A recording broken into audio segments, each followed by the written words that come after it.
Hi everyone, it is 11 a.m. here in Vancouver, and so we'll get started. Welcome to the NCCH Healthy Built Environment webinar. This webinar series is a part of the NCCH Healthy Built Environment in Canada online discussion forum. My name is Tina Chen, and I'm an environmental health and knowledge translation scientist at the National Collaborating Center for Environmental Health. Today we have the great pleasure of having Pepper Pritty to talk about her work on the Indigenous Healthy Built and Social Environment Framework. Pepper Pritty is a registered nurse and practices in the areas of Indigenous and environmental health. With a background in agriculture and a master's degree in natural resources management, she is currently a doctoral student in the Faculty of Environment at the University of Manitoba, studying an Indigenous built and social environments. She is passionate about chronic disease prevention and promoting land-based teachings as a source for health and healing. We'd like to acknowledge the land on which we are calling from within the traditional unceded territories of the Coast Salish peoples, which includes Squamish, Tsleil-Waututh, and Musqueam nations. We are grateful to have the opportunity to live, learn, work, and play within this territory. This webinar will begin with a 30-minute presentation, followed by a 45-minute discussion. Because there are quite a few of us online, we will only use the chat box for comments and questions during the discussion portion. And my colleagues, Sharito Galing and Salima Valiani, will also join me in facilitating the discussions. Hopefully you've all had a chance to review the discussion questions sent previously and are ready to provide some input. After the webinar is completed, we'll send you an evaluation survey. Thank you, everyone. And now over to you, Pepper. Thank you. Okay, great. Thank you for that introduction. I'm just going to set up my slides here. Okay. Sorry, small technical difficulty. So good afternoon, everyone. I'm in Manitoba, so it's afternoon over here. I'm so happy to virtually be here with you today. I'm webinaring in from Winnipeg, Manitoba, which is in Treaty 1 territory, the traditional territory of the Anishinaabe, Cree, Oji-Cree, Dakota, Dene peoples, and the homeland of the Métis Nation. And I'm here today to share with you the story of my master's research on the built environment of Indigenous communities and how I use the Healthy Built Environment Framework as a basis for that work. Next slide. So for many years, I worked in First Nation communities in Manitoba and Ontario in many different roles, including primary care and emergency trauma medicine. Many of the illnesses my patients were struggling with were often related to issues with the social and the built environment of their communities. In my practice, I identified that there were congenital, chronic, and acute illnesses, as well as trauma injuries that were stemming from that built environment. Often congenital and chronic conditions were related to food and nutrition issues that were resulting in things like obesity, diabetes, heart disease, things like that. While acute exacerbations were often related to issues that involved inadequate housing, so things like asthma from the mold or lack of safe water causing skin and gastrointestinal issues. I also saw many trauma and emergencies from transportation failures. So things like people falling through the ice or collisions on unsafe roads. In First Nations, like many rural communities, often people use alternative modes of transportation. So ATVs, skidoos, boats, those types of things. So motor vehicle accidents, unfortunately, were part of our seasonal realities. What I saw was that unfortunately people would often seek, or regularly seek sometimes, healthcare for issues that could have been prevented by addressing the unhealthy built environment that was often seen in First Nation communities. Next slide, please. So I knew the best place to address these preventable conditions was at a community level, so I decided to switch my practice and to focus on community and public health. Early in my career, I realized that nursing and the healthcare system in general often takes a disease deficit approach that's grounded in Western approaches to care. And the teachings that I received from my elders led me to realize that if I wanted to work in Indigenous health and prevent health disparities, I wasn't really going to be able to do that fully from a colonial nursing lens. My knowledge keepers and elders told me that if I truly wanted to work effectively in Indigenous health, that I needed to be able to advocate for the land and for the environment and to reclaim my Indigenous traditional health teachings. Some of the other advice that I got, they also told me that to be truly effective in the colonial world for which I live, I would need to also learn about the Western ways of knowing and to become a scientist and to learn the academic and the political aspects as well in order to be able to fully do that work. So while working full-time as a nurse, I went back to school and I embarked on a journey for 10 more years of full-time university studies. I spent 4 years in the Faculty of Agriculture, specializing in soil science and learning about water chemistry and ecology. And then I went on to finish a master's in natural resources management, where I learned more about the land, but also about the political and the policy and the legal details of how water, fish, forests, and wildlife are all managed in Canada, and how the history of colonization has inequitably shaped the distribution of resources between settlers and Indigenous peoples. So I continued to maintain a clinical practice, but the focus of my work on healthy built environments as a concept was really only realized, or I guess it was really amped up, when I took the position of provincial public health practice consultant with the Manitoba government, and I became a policy advisor. This eventually morphed into being appointed as the provincial healthy built environment lead for Manitoba, and I've now moved on onto the Faculty of Environment and Geography, and I'm currently working on my PhD in environmental management. And I continue to work part-time at the University of Manitoba, leading some food and housing research initiatives as well. And that's my face, because you can't see me. Okay, next slide, please. So this framework should look familiar to all of you, or most of you. This is a Made in Canada public health framework that has an accompanying document. These tools provided the direction and guidance to me when I was the chair of the Healthy Built Environment Network in Manitoba. We have a provincial working group there. And so originally it was co-chaired, this working group was co-chaired by my mentors, Nurse Jan Spallenberg and Dr. Lisa Richards, that are also here from Manitoba. So when I was appointed to this role, right around this time, I was also simultaneously doing my master's degree. So I was looking at collecting and analyzing data for that research. And I was doing that research on the built environment in First Nations. And I wondered if the framework that we were using for the provincial network that I was a part of would also be applicable for Indigenous communities, given that the built environment and the health systems of Indigenous communities here in Canada are very different, right? The Indigenous communities versus non-Indigenous communities have some very distinct differences. So that's kind of where I was at this point. Next slide, please. So we know that there are different health systems and structures that exist across North America. In Canada, in and of itself, there are very big differences even among provinces. So this research that I did, it was focused in Manitoba. Here, our provincial public health programs are overseen and directed by the provincial ministry. However, the service delivery is carried out and coordinated by 5 distinct regional health authorities. And those health authorities are seen on the map on the left. So this includes all of the communities in Manitoba, except for those communities that are located on federal Indian reserves. And those communities are seen on the map on the right.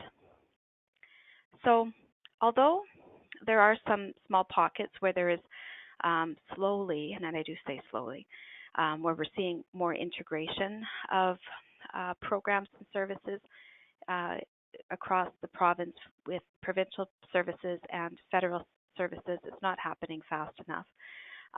Simply put, the funding for programs and services and the expectations for that funding is very divided, and it's very independent, right? So it differs greatly if you live on reserve or off reserve is essentially the message I'm trying to convey here. So as part of the oversight and leadership to those 5 regional health authorities, the provincial public health branch, develops the overall provincial strategic plan. It outlines what the priorities about the population in Manitoba is. The healthy built and social environment is one of those 12 priorities that were identified by the public health branch in Manitoba. However, at the time of this research, or when I began this research, which would have been around 2015, 2016, there was no comparable direction or attention being placed on the healthy built environment in the community seen on the right as part of the public health programming on reserves. There was also an absolute gap in the literature that referred to the healthy built environment of First Nations as a concept, and there was also no indication at that point if the healthy built environment framework was being used or promoted in First Nations, nor if there had been any work done to assess if that healthy built environment framework and the key pillars that were identified, if they were appropriate for Indigenous communities. Next slide, please. So we have reason to be cautious here because it's well known that there are major differences between Indigenous and non-Indigenous built environments, which begs that question if there is a single framework that could or would be applicable to both environments. So for over a century, through the advancement and investment into the colonial built environment, Canada has progressed and advanced exponentially, and it has achieved status as one of the greatest developed nations in the world. Meanwhile, the development of First Nation communities in the same country has been neglected, with health and living conditions that are comparable to developing countries. So settler Canadians typically, and I do say typically because I know there are exceptions to this, but typically settler Canadians enjoy hydro, indoor plumbing, access to healthy food, public transportation, and housing standards that are overseen by the provincial government, and their responsibility is to ensure that health and safety needs are being met. Whereas many First Nation communities in Canada have disparities in absolutely all of these core areas. Now, some of the most shocking disparities of that built environment are around things like access to running water, deplorable housing conditions, and food security. Next slide, please. So I decided to focus my research on assessing if the Healthy Built Environment Framework would be applicable for First Nations. I knew through my years of living and working in several different First Nation communities that the built environments between First Nations and non-First Nations were very different. So I was curious to see if a framework that was designed and used for kind of mainstream Canada would also fit for Indigenous communities. That's kind of where I was at in that research. Next slide, please. So this is my case study. The community that I worked in was O-Pipon-Na-Piwin. It's a Cree nation, otherwise known as OPCN. It's also commonly referred to as South Indian Lake. So this is where I did my master's research. It's in northern Manitoba. The community is about a 4-hour drive northwest of Thompson, Manitoba, and there's about 1,000 people that were living on reserve.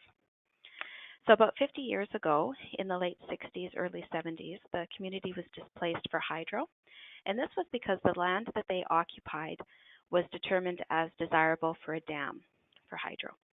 So the government flooded the land, and then the people had to be relocated. So the community was promised compensation, and they were promised a modern built environment to replace their community. But 50 years later, 35 to 40% of the homes still have no indoor plumbing. Additionally, people who do have plumbing, most of them are not on the main water line. So the community lacks that water and septic infrastructure. So what that means is that they have cisterns or holding tanks, and those tanks or that system is typically meant for single family dwellings. But because there's such an overcrowding issue in housing, sometimes there's 3 to 4 families that are living in one single house, sometimes up to 22 people living in one house. So that holding tank is used very, very quickly. So quickly, in fact, that sometimes homes that have water delivered that should have been able to have lasted them like a couple of weeks, they're running out of water in a single day because there's so many people that are living in the homes. So even though the numbers say that 40% of the community has no running water, we know that that number is drastically underreported when we think about the issues with cisterns that I've just described, and when you consider that those people are actually living without running water as well. So there are many other issues with OPCN's built environment, which also includes only having one corporate grocery store. So it's a northern store, and it's owned by a corporation, and the community has no input on how the prices are set, and they don't reap any of the benefits of the revenue that's generated from that one store.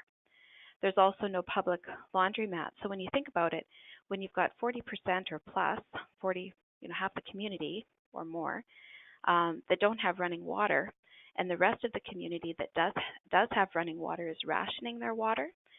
So even if you did have a washer and dryer, most people are conserving their water for drinking and cooking. So in a community with 1,000 people, you can imagine the stress around activities of daily living, like doing laundry, and what the impacts would be on health and well-being of people and of a community. They also have no public transportation, and finally, no food security. There was a study that was done in 2011 by my mentor, Dr. Shirley Thompson, that determined 100% of the people that were living in OPCN were food insecure. Next slide, please. So I used semi-structured interviews, and I conducted those interviews until saturation, which equaled 7 participants, and I analyzed the data through the built environment framework. I wanted to know if the 5 pillars that public health claimed to be the most fundamental also fit with First Nation communities, knowing that the on and off reserve environments are very different. So the short answer to my results were that yes, the framework did fit, but it needed to have some adapting in order for it to be applicable. Next slide, please. So from the data, I created this framework to reflect the perspectives of the participants in my study. I used that original model shown in the corner, and I adapted it according to what my data said, to what my participants said was missing from that built environment framework and the overall built environment conversation. So the main take-home message from my study was that although to an extent participants agreed that those 5 core pillars as a focal point were spot on, they were concerned that without considering the social context of communities, that the framework alone didn't have any meaning. So there were several areas of the framework that needed to be changed in order to make it applicable. So the first change was in the language. The language that was used to describe the pillars needed to be updated. So starting at the top with neighborhood design, the language used in the original framework, that was the language that was used. So this wording was a bit of a gray area for some of my participants. They highlighted that neighborhood isn't really a term that's used very often in First Nation communities. Communities see themselves as a collective, and they don't necessarily identify themselves as being segregated into neighborhoods. So community design was used because it was described as being more appropriate. There was also a section in my report where that word neighborhood inadvertently made its way back in, but the spirit here is really what the data said. Community members described how designing and planning for brighter futures was not their issue. So again, that planning language, that it was more in the implementation that was their biggest struggle. So they preferred the word infrastructure to be added to this design category because it emphasized the need for action. So actioning those designing and planning. And this was particularly true around the discussions for safe and accessible drinking water and sanitation, which is often lacking in many First Nation communities in Canada. The next section was housing. So housing goes beyond just the availability and quality and cost of a structure. It really captures the function and the feeling of a home and of place. And for Indigenous people, we have a deep emotional connection to place. And so that was emphasized in this framework. The term shelter was added because it brings in the notion of safety and security of a home. And that's also, if you consider, if you feel welcomed in the context of socialized racism. So that was added to this, to that pillar, the word shelter. So moving along, food. Food is often referred to as medicine by many Indigenous people. So therefore, medicine was added to the food systems pillar to highlight the importance of food as a source of healing, and not just for subsistence and nutrition. It was also emphasized here to imply disease. So when referring to the colonial food system in that context of chemically and processed foods that dominate communities. So those were the changes that were made there. The next category is transportation systems, and this area is often considered more narrowly in mainstream healthy built environment literature. It's often described, in the context of active transportation as being the priorities. So reducing motorized transportation in favor of active transport, that concept absolutely certainly applies to Indigenous communities as well. However, there are other transportation issues that impact health, and that kind of rose to the top of the concerns in the community that I worked with. So isolation, for example, is a barrier that significantly impacts mobility and movement across the landscape. So that term was added, mobility was added, to address the remote and geographical locations of many First Nation reserves, and some without even road access to connect them to other centers. The natural environment, the last pillar here that we'll talk about, is also refers to Mother Earth. So that was added here to reflect the importance of spirit of living things in nature for Indigenous culture. So the other major changes that were made to the framework were to emphasize the social environment, which you can see that is represented as the center of this framework. So my research determined that the original framework was right on track in identifying the core areas of the built environment, but that for Indigenous communities, the social context is actually the most important. It is central to the built environment. My research determined that the foundation that underpins that built environment is that social context. And for OPCN, they determined that there were 6 social priorities in particular. And you'll see them they're surrounding the perimeter of the shell, those 6 priorities. And so those social priorities were seen as where that capacity was lying in order to address the built environment issues in their community. Next slide, please. So I'd now like to draw your attention to the overall design of the framework. So the pillars that are depicted in the appendages of the turtle, they overlap with each other, and there are some blue arrows in this diagram that indicate that overlap or that connection. There's also, I hope it's a good picture on your end that you can see this. You'll see that there's blue water that surrounds the turtle, and that water also flows in between the social priorities. So again, just signifying the connection that all of these things, even though we're talking about them and we're looking at them in isolation, they really all are connected to one another. Oh, excuse me. So for example, if you look at the food and medicine systems, you can see that you can't examine food and medicine systems without considering how it's interacting with things like transportation, with the soil, with the earth, with water, with the natural environment, and so on. At the core of the built environment is the social environment and the priorities of the community that surround it, and that is what we'll look at next. So it might be hard for you to see this, so I've got them written out on the side so that you can follow along under priorities.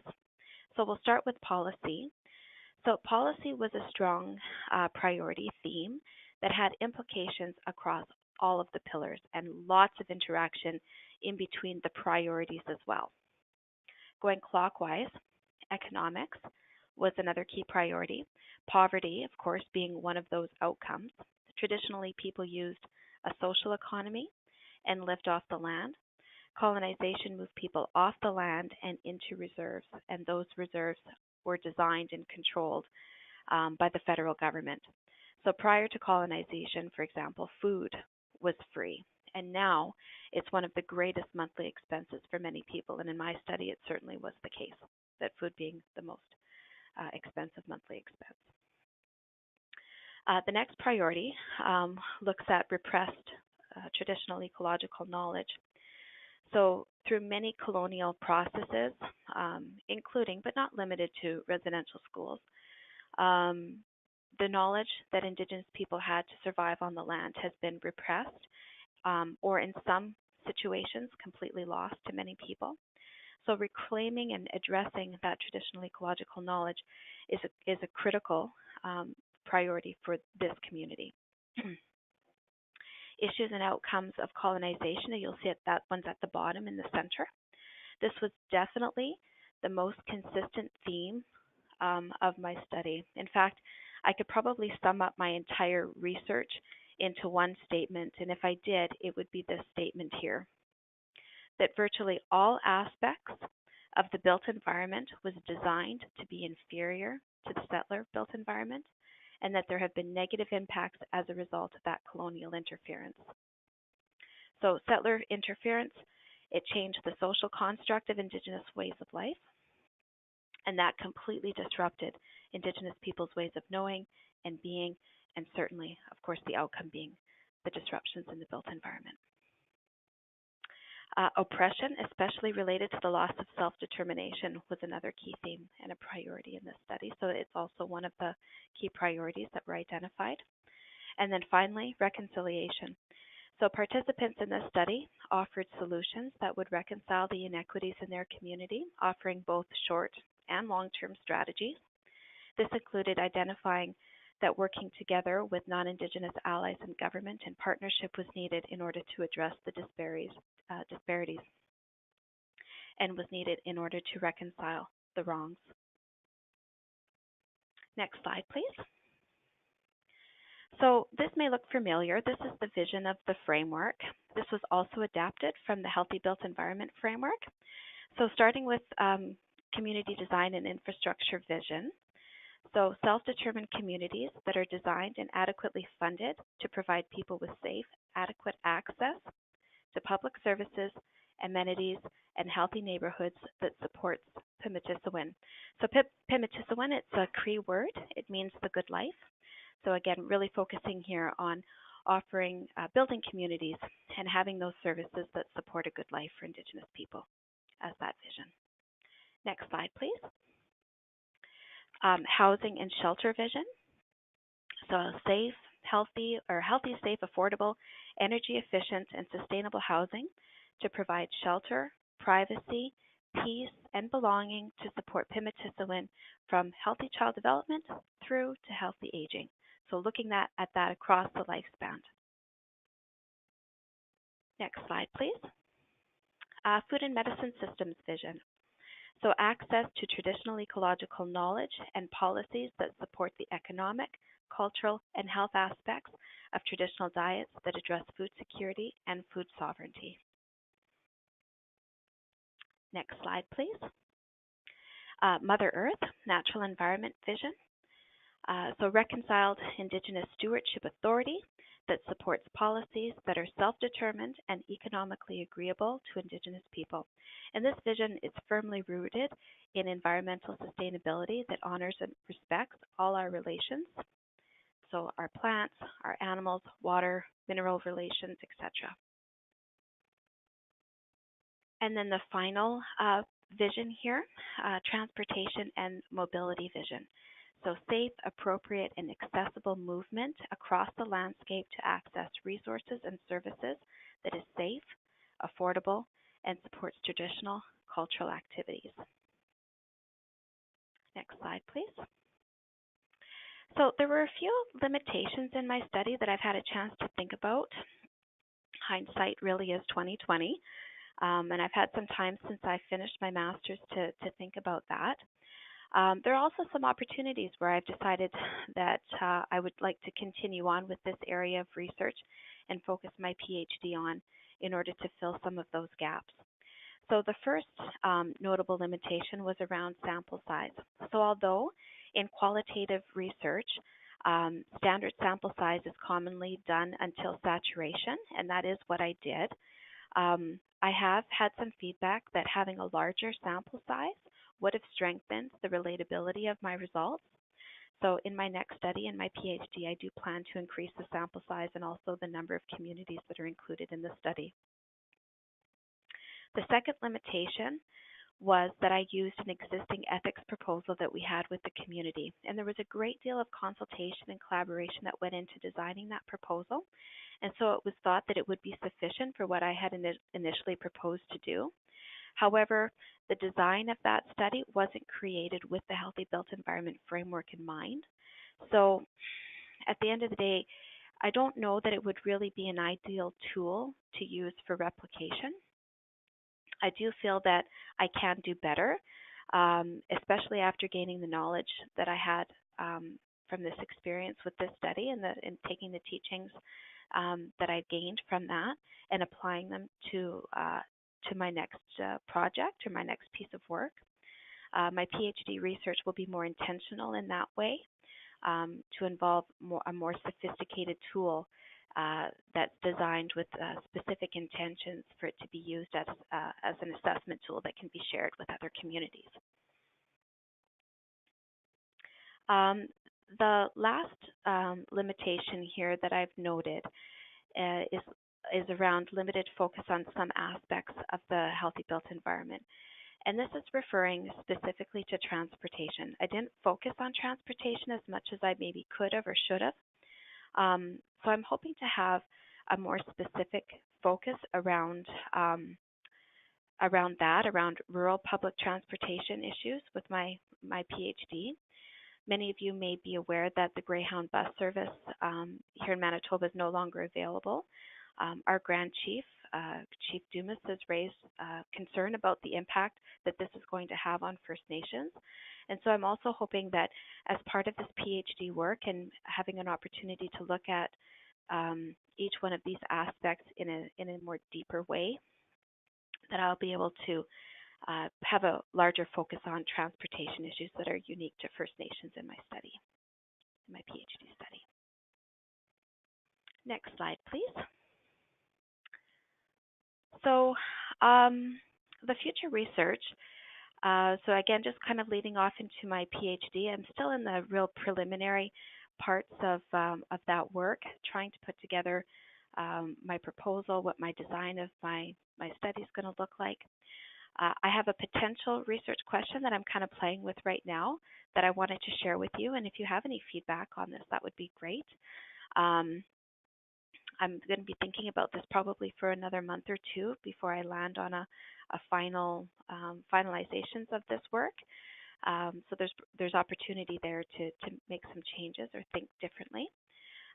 So the question that I have right now is, how can the Indigenous Healthy Built Environment framework be adapted and operationalized in different in individual communities? So I'm hoping to use the design to create a universal assessment tool that can be used or adapted for multiple communities, and to create an analysis tool to support practitioners in the community if they do an assessment on healthy built environment and they want to kind of try to develop what the priorities are that can support change to built environment, that there's an assessment and an analysis tool that they can use that will identify what those social priorities are so that they can advance their built environment. Okay, and next slide. I think that was the last slide there. So thank you very much. Chimigwich, everyone.